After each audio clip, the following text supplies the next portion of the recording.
Magandang buhay mga bata! Tara, samahan ninyo akong matuto kasama si Teacher Aika, your online teacher. Please don't forget to subscribe, like, share, and hit the notification bell for more videos. Thank you! Matatag Curriculum, Filipino Grade 4, Quarter 4, Aralin 4. Ang ating paksa ngayong araw ay tungkol sa akdang naratibo, mito. Muli, ako si Teacher Aika, ang inyong online teacher. Simulan na natin!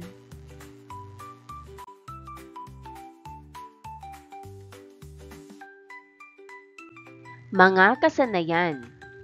Nauunawaan ang tekstong naratibo o mito. A. Natutukoy ang sanhi at bunga ng mga pangyayari. Nagagamit ang mga salitang may denotasyon at konotasyong kahulugan sa pagbuo ng pangungusap. A. Panandang konteksto kasing kahulugan. Nagagamit ang mga bahagi ng panalita sa pagpapahayag. A. Pangatnig. Pangatnig na nag-uugnay ng magkatimbang at pangatnig na nag-uugnay ng di magkatimbang. At nakabubuo ng pahayag gamit ang hugnayang pangungusap. Nagagamit ang mga angkop na elemento at simbolong kultural sa pagbuo ng tekstong biswal o babala batay sa layon. Mga nilalaman. Akdang naratibo, mito. Mga kaugnay na paksa. A. Wika, magkatimbang at di magkatimbang na hugnayang pangungusap. Tekstong biswal, babala. Unang araw.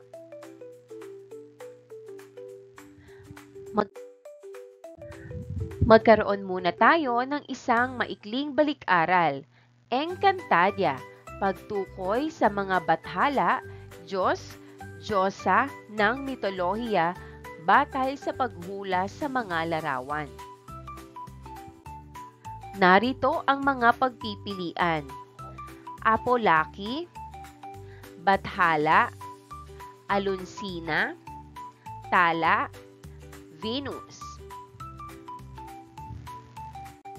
Unang larawan. Sino siya? Tama, siya si Bathala, pangunahing Diyos ng mga Tagalog. Itinuturing bilang lumikha ng mundo at kataas-taasang Diyos sa paniniwalang panrelihiyon bago dumating ang mga Espanyol. Ikalawang larawan. Sino siya? Tama, si Tala, Diyosa ng bituin sa mitolohiyang Tagalog, kilala bilang anak ni Bathala. Ginagabayan niya ang mga manlalakbay sa gabi. Ikatlong larawan. Sino siya?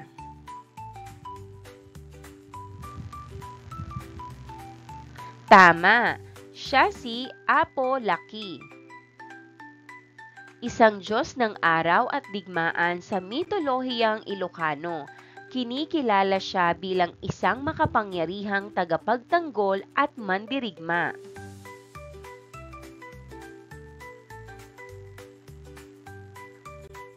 Ikaapat na larawan. Sino siya? Tama, siya si Venus, Romanong Diyosa ng pag-ibig at kagandahan, katumbas ni Aphrodite sa mitolohiyang Griego.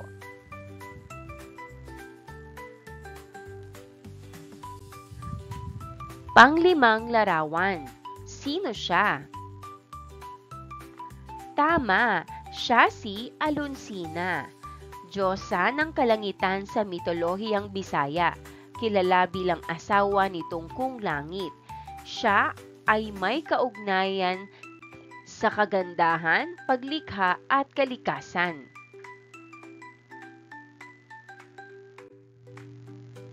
Ang kwentong bayan, alamat at mito ay halos may kaugnayan sa isa't isa.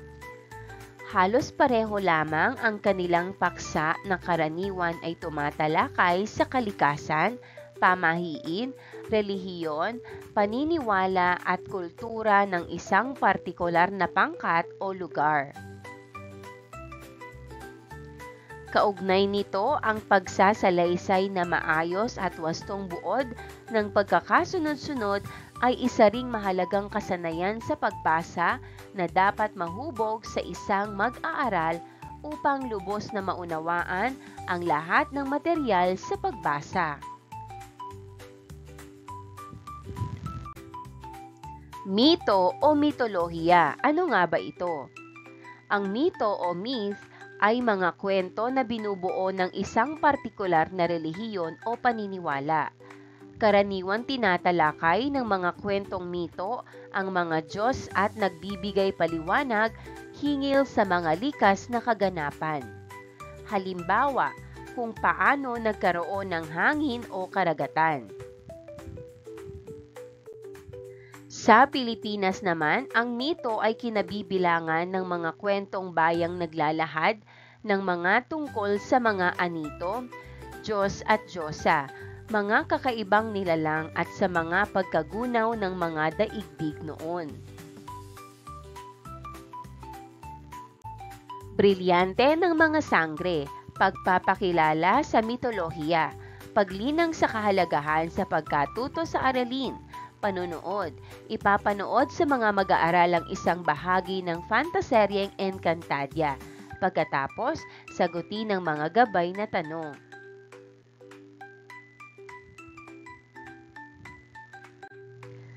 Pagkatapos natin panoorin, sagutin natin ang mga gabay na tanong. Una, tungkol saan ang napanood mong bahagi ng fantaserye? Ikalawa, ano-anong uri ng brilyante ang ibinigay? Ikatlo, nais mo rin bang makatanggap ng brilyante? Ikaapat, anong brilyante ang nais mong matanggap at bakit? At ikalima, anong mahahalagang ideya ang nais nitong iparating sa mga manonood ng fantaserye? Paghawa ng bokabularyo sa nilalaman ng aralin. Hulagot. Bago basahin ang kwento ng mitolohiya, basahin ang bawat pangungusap. Hulaan kung paano ginamit ang mga salitang may salungguhit sa paraang denotasyon at konotasyon. Isulat ang sagot sa patlang. Pag-aralan ang halimbawa. Paghawa ng bokabularyo sa nilalaman ng aralin. Denotasyon. Si Kabunian ang itinuturing na Diyos ng mga taga-Benguet. Ang sagot, Diyos, sinasamba o dinadakila. Konotasyon, huwag mo sanang gawing Diyos ang pera. Ang sagot, Diyos, mangibabaw sa buhay o unahin sa lahat. Denotasyon. Ito ang literal o pangunahing kahulugan ng isang salita, gaya ng nakasaad sa diksyonaryo. Wala itong dagdag na kahulugan o damdamin. Halimbawa, puso, isang organo sa loob ng katawan na nagpapadaloy ng dugo. Bituin, isang makinang na bagay sa kalangitan. Konotasyon. Ito ang malalim o pahiwatig na kahulugan ng isang salita na may kaugnayan sa emosyon, kultura o damdamin. Halimbawa, puso, sumisimbolo sa pagmamahal o damdamin. Bituin, maaaring mga hulugan ng pangarap o tagumpay. Pagsasanay. Una, denotasyon. Lubhang malungkot si Ibong Martinez dahil nabasag ang mga itlog niya. Ang sagot, Nasira ang mga itlog ni Ibong Martinez kaya siya ay nalungkot. Konotasyon, hindi ako nakapag-aral ng husto kaya itlog ang nakuha kong score. Ang sagot, bumagsak ako sa pagsusulit dahil wala akong tamang sagot. Ikalawa, denotasyon. Ooperahan siya sa puso bukas. Ang sagot, may sakit siya sa puso kaya kailangan siyang operahan. Konotasyon, halos madurog ang puso ni Martinez nang makita niyang nabasag ang lahat ng itlog niya. Ang sagot, labis siyang nalungkot sa nangyari sa kanyang mga itlog. Ikatlo, denotasyon. Nakita kong palipad-lipad si Alitaptap at may dalang apoy. Ang sagot, ang apoy ay liwanag ng Alitaptap. Konotasyon, huwag kang maglaro ng apoy na sisira sa buhay mo. Ang sagot, huwag kang makialam sa mga delikadong bagay na maaaring makasira sa iyong buhay.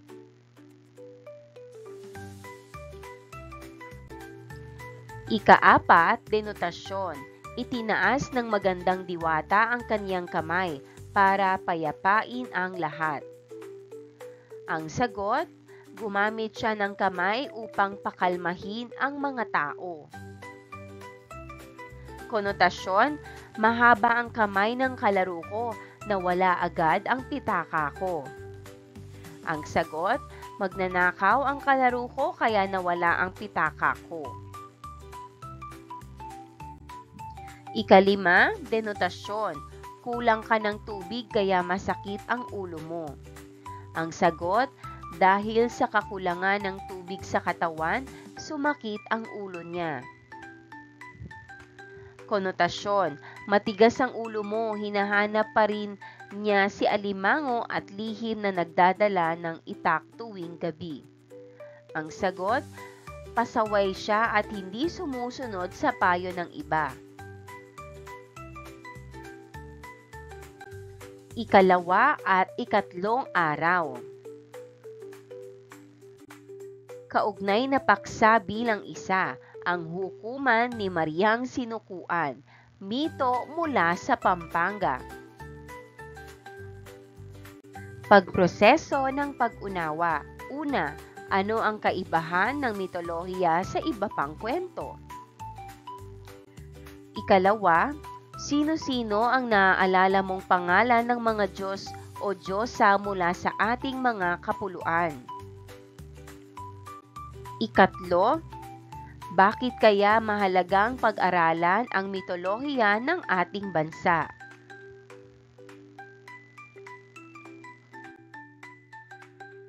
Pagbasa ng mitolohiya.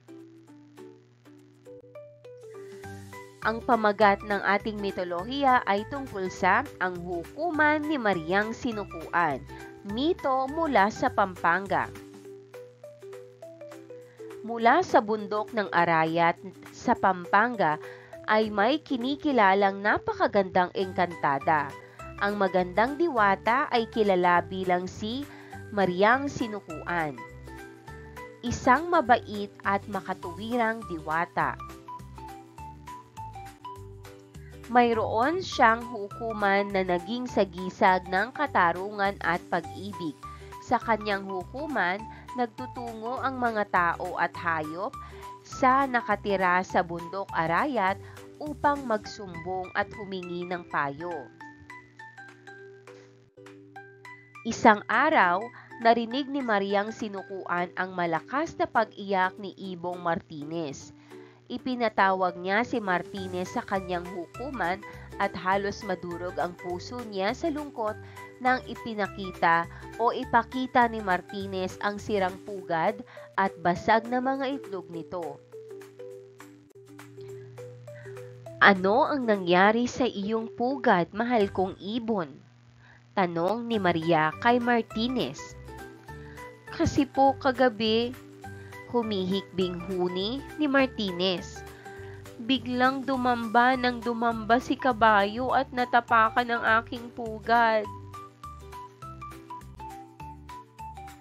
Madaling nagsiyasat ang magandang diwata at ipinatawag si kabayo. Bakit ka dumamba ng dumamba kagabi na ikinabasag ng mga itlog ni Martinez? Tanong ni Maria nang dumating si kabayo sa kanyang hukuman.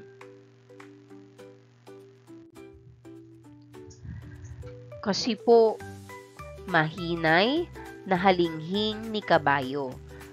Nagulat ako nang biglang kumukak ng malakas si Palaka. Ipinatawag ni Mariang sinukuan si Palaka at tinanong, "Bakit ka biglang kumukak ng malakas kagabi na ikinagulat ni kabayo, kaya nabasag ang mga itlog ni Martinez?" Kasi po, paos na kokak ni Palaka. Humingi lamang po ako ng saklolo dahil nakita kong dala ni Pagong ang kanyang bahay. Agad namang ipinatawag ni Maria si Pagong. Bakit dala mo ang bahay mo kagabi? Kaya natakot at kumukak si Palaka, kaya dumamba si kabayo, kaya nabasag ang mga itlog ni Martinez. Kasi po, humihingal na paliwanag ni Pagong. Natakot akong masunog ang aking bahay dahil nakita kong palipad-lipad si Alitaptap at may dalang apoy. Ipinatawag naman ni Maria si Alitaptap at tinanong, "Bakit may dala kang apoy kagabi kaya nagbuhat ng bahay si Pagong, kaya natakot si Palaka, kaya dumamba ng dumamba si kabayo, kaya nabasag ang mga itlog ni Martinez?" Kasi po, kutitap ni Alitaptap, kailangan kong magdala ng apoy para pananggal ang laban kay Lamok na palipad-lipad at may dalang itak. Lalong nahiwagaan si Maria sa pangyayari, kaya agad niyang ipinatawag si Lamok. Bakit may dala kang itak kagabi kaya nagdala ng apoy si Alitaptap? Kaya nagbuhat ng bahay si Pagong? Kaya natakot si Palaka, kaya dumamba ng dumamba si kabayo, kaya nabasag ang mga itlog ni Martinez? Hindi agad nakasagot si Lamok. Tumingin siya sa paligid at nakita niyang naghihintay ng kanyang sagot ang mga hayop sa hukuman. Kasi po, paputol-putol na ugong ni Lamok. Hinahanap ko si Alimango. At bakit naman may dala ka pang itak sa paghahanap kay Alimango? Nahihiwaga ang usisa ng diwata. Kasi po gusto kong gumandi sa ginawa niya sa akin, paliwanag ni Lamok. Noong isang linggo, bigla na lamang niya akong sinipit. Mabuti at hindi niya nasipit ang aking liig, pero nasugatan ang aking isang paa. Nawala ang pagtitimpi ni Lamok at galit na umugong-ugong. Ngayong magaling ng aking paa, talagang hahanapin ko siya upang managot sa ginawa niya. Alam kong nagtago siya pero susuotin ko ang lahat ng butas at bitak hanggang makita ko ang taksil na alimango. Masyadong nadala si Lamok ng sama ng loob at wala sa loob na iwinasiwas ang kanyang itak. Hindi sinasadya, dumulas ang itak sa kanyang kamay at muntik ng tamaan sa ulo si Palaka. Sa takot, napalundag at kumukak ng malakas si Palaka. Dahil nagulat, dumamba ng dumamba si kabayo. Dala-dala ang kanyang bahay na nagtago si Pagong. Nagningas ang apoy ni Alitaptap at lumipad na dala ang pugad ni Martinez. Itinaas ng magandang diwata ng arayat ang kaniyang kamay para payapain ang lahat. Pagkatapos, itinuro niya si Lamok at nagwika, "Masyado kang marahas, Lamok. Nagulo ang aking kaharian ng dahil lamang sa sama ng iyong loob kay Alimango. Dapat mong malaman na ang karahasan ay nagdudulot ng kapahamakan. Kaya pinagbawalan niyang magdala uli ito ng itak. Pagkatapos, pinayuhan niya si Martinez na huwag nang gagawa ng pugad sa lupa.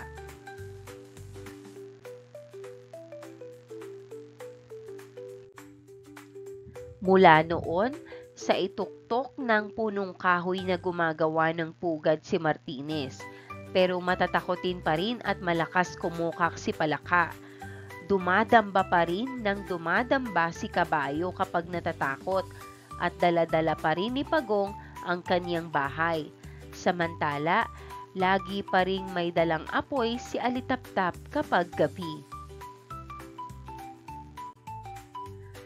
At ang Lamok, matigas ang ulong hinahanap pa rin niya si Alimango at lihim na nagdadala ng itak tuwing gabi. Kung may naririnig kayong kulisap na paugong-ugong sa inyong tainga, ang Lamok iyon, sapagkat hanggang ngayon ay hinahanap pa rin niya sa butas ang Alimango na akala niya'y sa butas ng tainga naninirahan.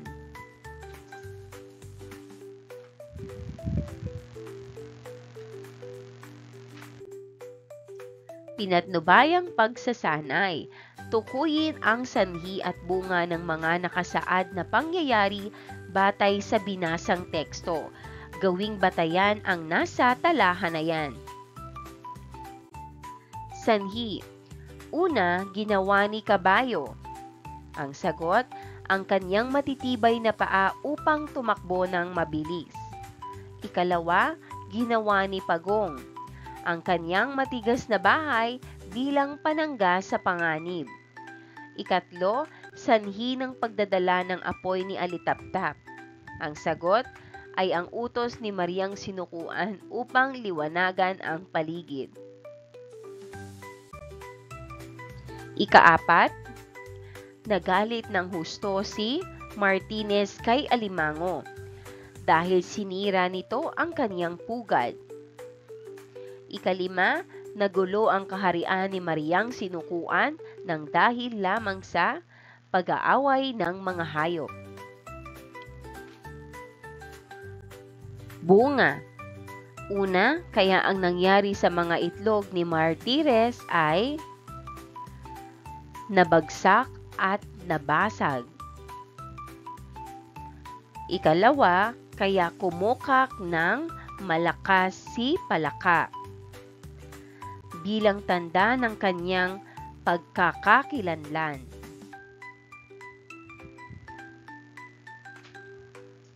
Ikatlo, upang makaiwas kay Alitaptap na may dala ng apoy, nagtago ang ibang hayop sa dilim. Ikaapat, masyadong nadala si Lamok ng galit kaya hindi sinasadyang kinagat niya ang tao. Ikalima, mula noon, si Martires ay naging maingat at naghanap ng mas ligtas na lugar para sa kanyang pugad. Brilyante ng hangin, bugso ng natutuhan, paglalapat at pag-uugnay. A. Tumpakners. Humanap ng kapareha, pag-usapan muli ang mahahalagang pangyayari sa binasang mitolohiya. Kailangang mapagkasunduan ng magkapareha ang sasabihin. Tiyaking ito ay tumpak at sabay na sasabihin kapag tinawag ng guro sa harap ng klase. Tunghayan ng halimbawa. Kailangang sabay na sasabihin ng magkapareha ang sagot. Halimbawa, dumamba ng dumamba. Kapag magkaiba ng sinabi ay hindi na kasali, tatawag muli ng panibagong pares ang guro. Narito ang mga halimbawa. Alitaptap, pagong, alimango, martires at lamok. Yan yung mga salita na sasabihin ni teacher. At ito naman yung mga inaasahang sasabihin ng mga mag-aaral. Apoy, bahay, sipit, itlog, galit. Maaaring iba basta may kaugnayan sa sinabi ng tauhan. Mag-e-enjoy kayo dito sa activity na ito. B. Babalaman. Humanap ng kapareha. Pag-usapan ng bawat sitwasyon batay sa babalang nakatala sa kaliwang bahagi ng talahan na yan. Isulat sa kanang bahagi ang inyong kaalaman hingil dito. Unang babala. Naglalakad kayo nang makita ninyo ang babalang ito. Ano ang gagawin ninyo?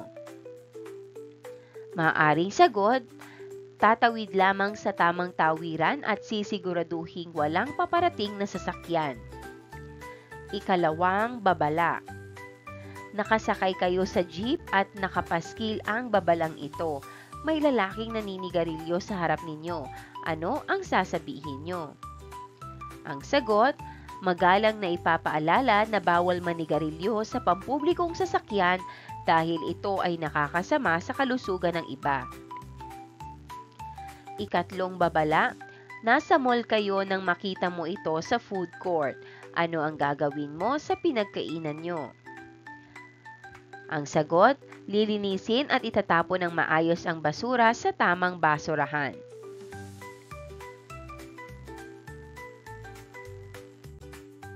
Ikaapat na babala. Ano ang babalang sinabi ni Mariang sinukuan kay Lamok? Ang sagot, binalaan niya si Lamok na huwag maging mapagmataas at huwag mag-abala ng iba, kundi may masamang mangyayari sa kanya. Ikalimang babala. Ano naman ang ipinayo ni Mariang sinukuan kay Martires?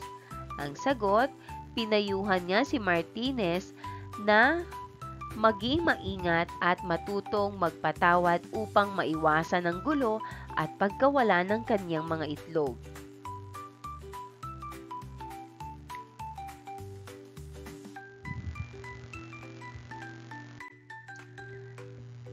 Pangatnig na magkatimbang at di magkatimbang at hugnayang pangungusap.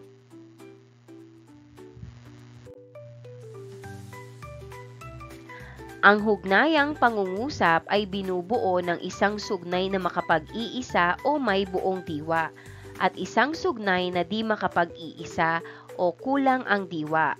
Ginagamitan ito ng pangatnig tulad ng dahil, kung, upang, kapag at iba pa. Halimbawa, hindi siya nakapasok sa eskwela dahil siya ay may sakit. Mag-aaral akong mabuti upang makapasa sa pagsusulit.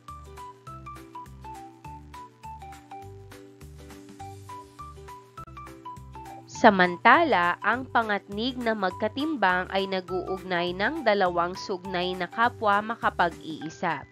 Ginagamitan ito ng at, ngunit, saka, o at iba pa. Halimbawa, naglalaro sila sa labas at nagbabasa ako ng libro. Mahilig siya sa musika ngunit hindi siya marunong kumanta. Pagproseso ng pag-unawa. Basahing mabuti ang bawat pangungusap. Suriin kung paano ginamit ang pangatnig sa pangungusap na initiman at tukuyin kung ito ay magkatimbang o di magkatimbang. Isulat sapat lang ang M kung magkatimbang at DM kung di magkatimbang. Una, dumadamba pa rin ng dumadamba si kabayo kapag natatakot. Ang sagot, DM. Ikalawa, mabuti at hindi nasipit ni alimango ang aking lieg pero nasugatan ang aking isang paa.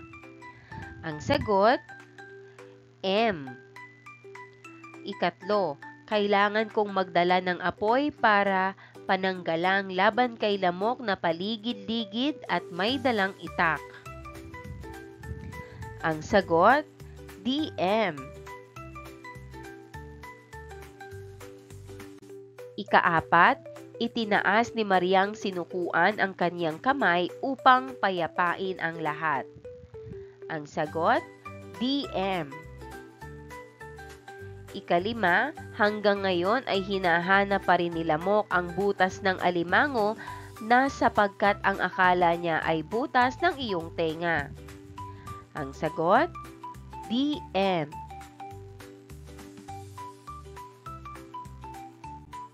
Pagproseso ng pag-unawa.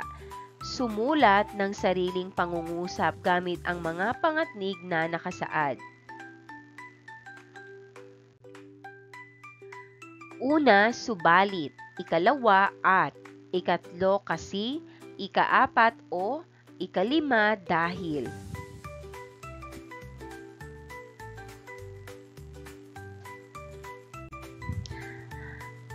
Narito ang mga pangungusap gamit ang ibinigay na pangatnig. Una, subalit. Mahilig siya sa sports, subalit hindi siya marunong lumangoy. Ikalawa, at. Naglalaro si Juan sa parke at kumakain ng sorbetes. Ikatlo, kasi. Hindi siya pumasok sa eskwela kasi masama ang kanyang pakiramdam. Ika-4, o. Gusto mo bang kumain ng prutas o uminom ng juice? Ika-5, dahil. Hindi siya lumabas ng bahay dahil umuulan ng malakas.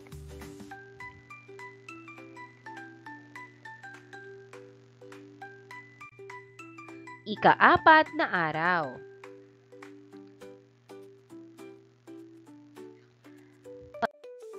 Paglalapat at pag-uugnay.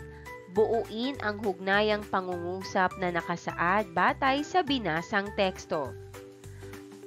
Una, lagi pa rin may dalang apoy si Alitaptap kapag madilim ang paligid. Ikalawa, dumadamba pa rin ng dumadamba si kabayo kung nakararamdam ng takot.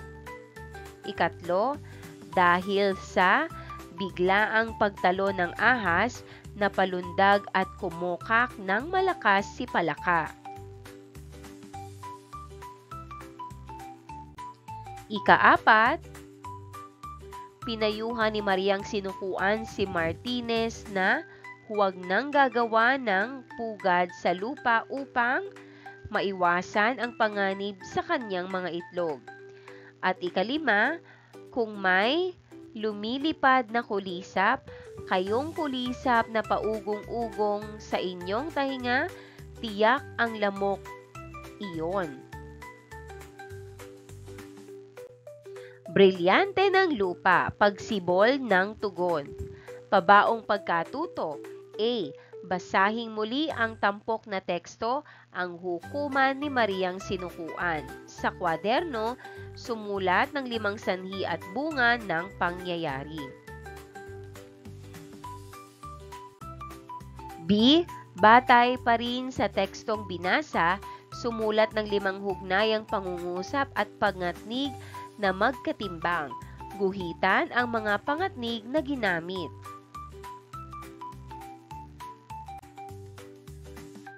Pagninilay sa pagkatuto. Nilay-nilay. Basahing mabuti ang sitwasyon at pagnilayan ang sagot hingil dito. Una, sa iyong palagay, kung hindi nagalit sila mo kay Alimango, hindi kaya magkakagulo sa kaharian ni Mariang Sinukuan? Ipaliwanag. Ikalawa, kung ikaw si Mariang Sinukuan, kapareho ba ang igagawad mong parusa kina Lamok at Martires? Bakit? Pagsusulit. Lagyan ng check kung ang nakasaad ay tumutugon sa binasang teksto. Una, tauhan. Diyos o Diyosa na may taglay na kapangyarihan. Ikalawa, hukuman. Lugar kung saan ipinatawag ang mga nahuli. Ikatlo, tagpuan. kulturang kinabibilangan ng mga hayop, at pinagdausan ng naganap sa mito.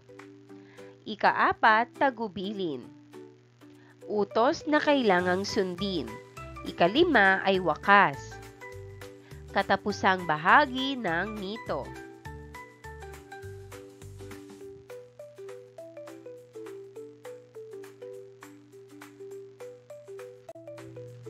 B. Buuin ang sanhi at bunga ng mga pangyayari batay sa binasang teksto. Una, dahil sa pagdamba ng pagdamba ni kabayo, patlang. Ikalawa, patlang na bulabog ang kaharian ni Mariang sinukuan. Ikatlo, ang kaharasan ay nagdudulot ng patlang. Ika-4, hindi na nagpupugad sa lupa si Martires kaya naman patlang. Ika-5, hanggang ngayon ay galit pa rin si Lamok kay Alimango kaya patlang.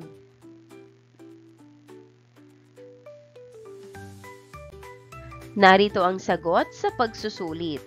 Una, dahil sa pagdamba ng pagdamba ni kabayo, nagkaroon siya ng matitibay na paa upang mabilis na makatakbo. Ikalawa, dahil sa alita ng mga hayop, nabulabog ang kaharian ni Mariang sinukuan. Ikatlo, ang karahasan ay nagdudulot ng kaguluhan at pagkawala ng kapayapaan. Ika-4, hindi na nagpupugad sa lupa si Martires, kaya naman nasa matataas na puno na siya ngayon naninirahan. Ika-5, hanggang ngayon ay galit pa rin si Lamok kay Alimango kaya hinanap pa rin niya ang butas ng tenga ng tao upang gumanti. C. Gamitin sa pangungusap ang mga pangatnig na magkatimbang at di magkatimbang. Una, magkatimbang. Saka, maging, pati, ngunit, datapwat. Di magkatimbang, ng, pag, kaya, kung gayon, dahil sa. Narito ang mga halimbawa. Una, saka. Kumain muna tayo, saka tayo maglaro. Ikalawa, maging. Gusto kong maging doktor, maging guro, balang araw. Ikatlo, pati.